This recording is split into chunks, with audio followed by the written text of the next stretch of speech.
मित्रांनो नमस्कार. हा आहे मोहन हवालदार आठवणींचा पिटारा. मी बोलत आहे निर्भेळ योगाबद्दल. त्यातली चालू आख्यानं आहेत यम आणि नियम या विषयाची. हा आहे त्यातला तिसरा भाग. योग हे बलस्थान आहे, ताकद आहे. शरीर बल, मनोबल, आत्मबल श्रेष्ठ बळ आहे. महाभारतात याला अगदी लिखित स्वरूपात पुष्टी मिळते. ऐकायचे आहे? नास्ति सांख्य सम ज्ञानम, नास्ति योग सम बलम. सांख्य आणि योग ही प्राचीन भारतीय दर्शनं आहेत. सांख्य म्हणजे विवेकज्ञान. तर महाभारतात म्हटलेलं आहे सांख्य दर्शनासारखं दुसरं ज्ञान नाही आणि योगासारखं बळ नाही. नास्ति सांख्यसम ज्ञानम, नास्ति योगसम बलम. मित्रांनो, आपण योग करतो म्हणजे काय करतो? तर आपण पामर, तुम्ही आणि मी, योगासनं आणि प्राणायाम करतो. या अष्टांग योगातील अनुक्रमे शारीरिक आणि श्वासाशी निगडीत क्रिया झाल्या. योग हा खरं म्हणजे आध्यात्मिक कारणांसाठी आला. तुम्हाला आणि मला एवढं अवघड जमणार किंवा साधणार सुद्धा नाही. आपण एवढं तरी जाणतो ना, म्हणतो ना की योग हा मनोकायिक आहे. आता हे मनोकायिक प्रकरणसुद्धा काही जणांना समजण्याच्या पलीकडचं आहे.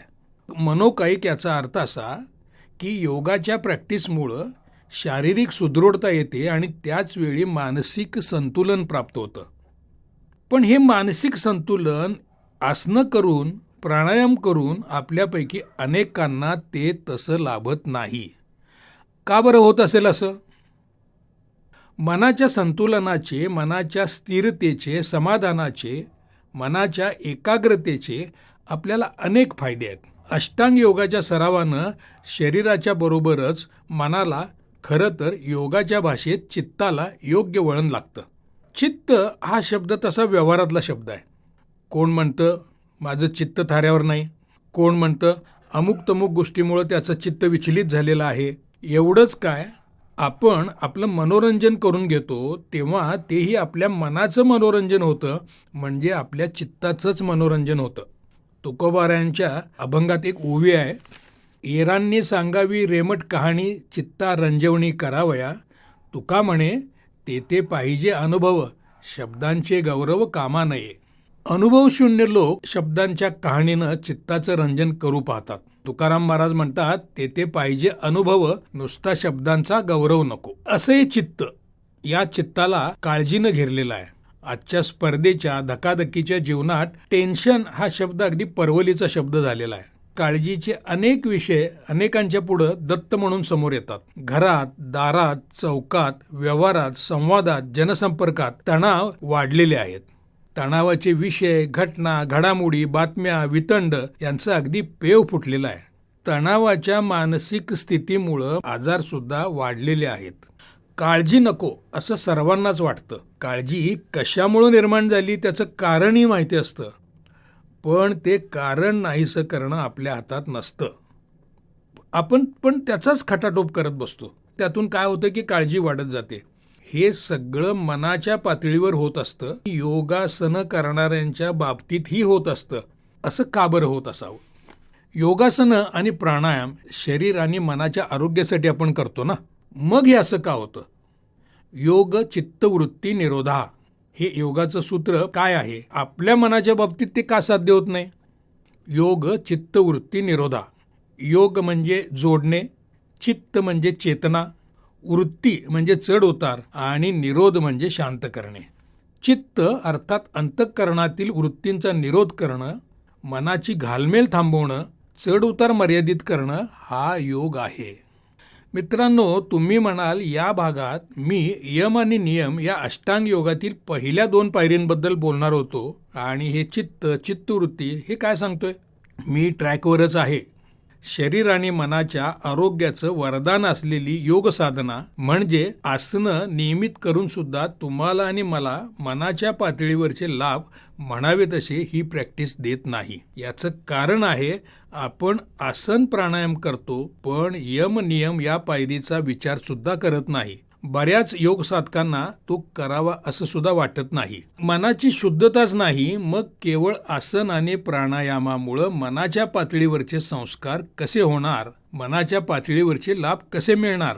काही जण असं सांगतात, आसन आणि प्राणायामाचा एक फायदा म्हणे असा होतो की त्याच्या सरावाच्या नंतर यम आणि नियमाच्या आचरणाची मानसिकता तयार होते. हे म्हणजे शालू किंवा मोटार गाडी खरेदीला गेल्यावर दुकानदार किंवा शोरूमच्या धारकानं कॉफी ऑफर केल्यासारखं झालं.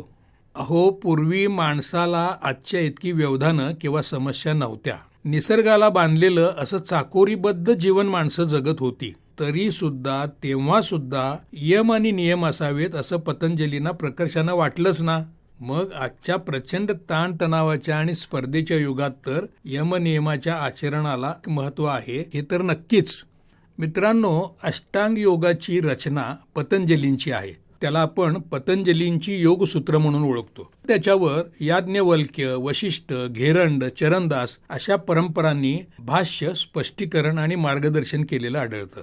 या पार्श्वभूमीवर यमनियमांचा विचार केला तर मूळ गाभा पतंजलींनी दिला तोच आहे. कुठं कुठं क्रम थोडे उलटसुलट आहेत. आज्ञावलीची संख्या कमी जास्त झालेली आहे. पतंजली योगसूत्रातील 29वं सूत्र आहे, यम नियमासन प्राणायाम प्रत्याहार धारणा ध्यान समाधयो अष्टावज्ञानी. हीच ती योगाची अष्टांग. पतंजलींनी सांगितलेले यम आणि नियम 5 आहेत. त्याचं स्पष्टीकरण हे विस्तृत आहे. पुढच्या भाष्यकारांनी त्याचं संपादन आणि ॲडिशन ओमिशन त्यात केलेलं दिसून येतं.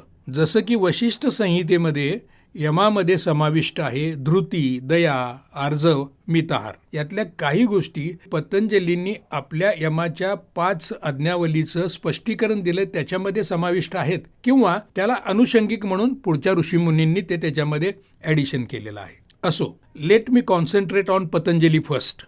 पतंजलींचं 30वं सूत्र आहे. मी एवढ्या तपशिलानं सांगतोय त्याचं कारण परंपरेची महती सांगणारे काही ग्रंथ माझ्या संग्रही आहेत. पतंजलींचं 30वं सूत्र आहे, अहिंसा सत्यास्तेय ब्रह्मचर्या परिग्रहा यमहा. अहिंसा, सत्य, अस्तेय, ब्रह्मचर्य, अपरिग्रह हे यम आहेत. यमांना संयम असंही म्हटलं गेलेलं आहे. Principal M.R. देसाई यांनी दी योग सूत्राज ऑफ पतंजली या ग्रंथामध्ये यमाला बरेच समानार्थी इंग्रजी शब्द दिलेले आहेत. Commandments, control, moral precepts, vows. Commandments म्हणजे आज्ञावली किंवा ईश्वरीय आज्ञावली.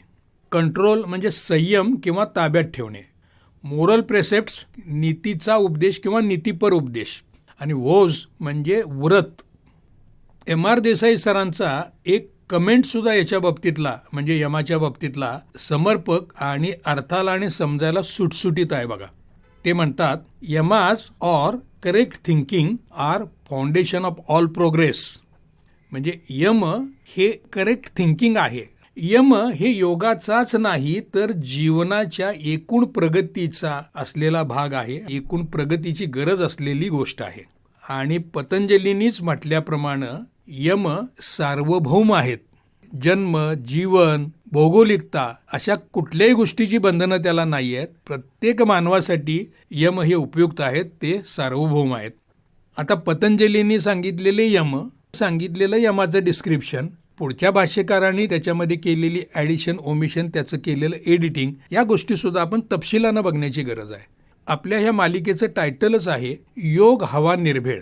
यम आणि नियम या विषयावरचा अधिक तपशील जाणून घेऊया पुढच्या भागात. ऐकत रहा मोहन हवालदार साठवणींचा पिटारा. पिटाऱ्यामध्ये आठवणींचे आणि आता योगाचे मिळून 125च्या वर भाग झालेले आहेत. मोहन हवालदार साठवणींच्या पिटाऱ्याला अतिशय चांगला प्रतिसाद मिळत आहे. सर्व श्रोत्यांचे आणि प्रेक्षकांचे मनपूर्वक आभार आणि धन्यवाद. आपल्या सूचनांचं देखील स्वागत आहे. आजचा भागाचं विवेचन किंवा निरूपण मी याच ठिकाणी थांबवतोय. धन्यवाद आणि नमस्कार.